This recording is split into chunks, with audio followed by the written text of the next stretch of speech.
Yeah. Anyway, moving on to the next game, Bengals at the Dolphins. This line opened up Dolphins minus 10.5.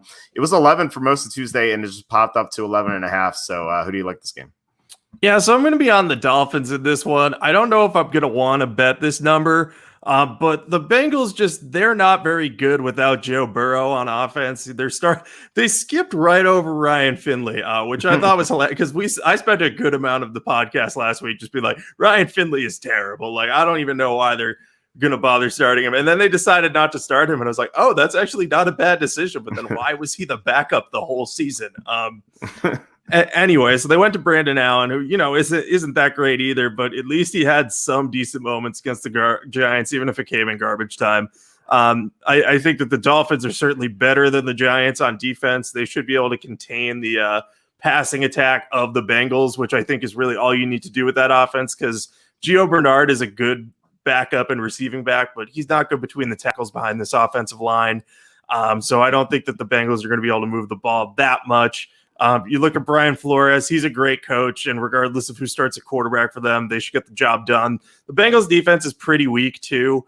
And they just haven't done well against the run or the pass really this year. I know they haven't been healthy all the time, but at this point in the year, they're probably just going to, they gave a good effort against the Giants, but they could fold if the Dolphins get up big.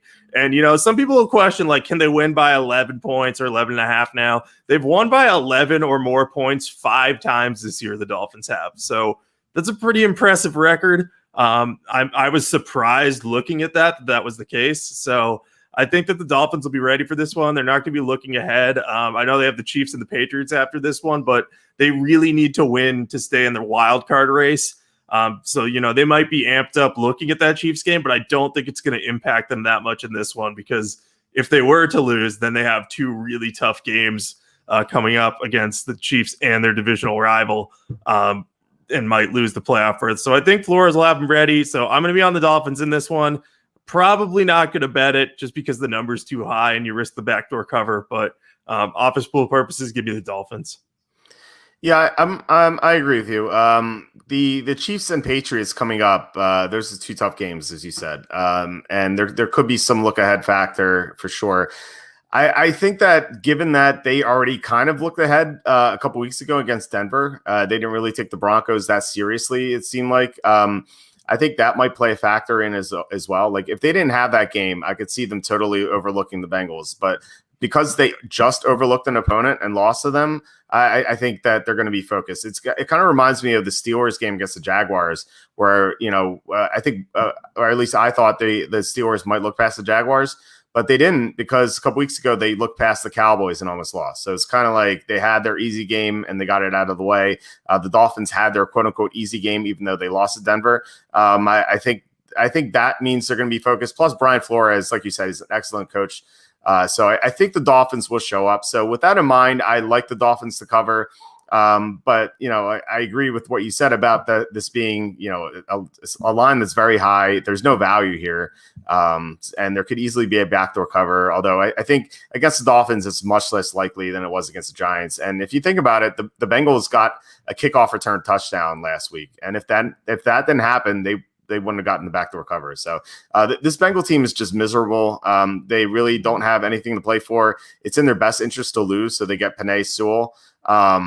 So I don't know if the full effort's going to be here. So with that in mind, I'm going to be on Miami, but not going to bet this game.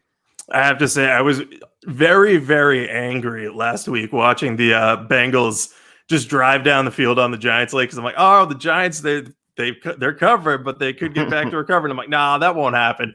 And then, like, literally red zone cut away from the game for a while. And then they cut back. They're like, Bengals are on the 3-yard line. I was like, are you kidding me? How is that It's been like 3 minutes. And lo and behold, they got it. But yeah, I'd like to think that Brandon Allen only has 1 backdoor cover in him per year. But we'll see. We'll see what happens. We'll see. I mean, he almost beat Minnesota last year, so maybe there is something to him. Yeah, that backdoor cover was bad.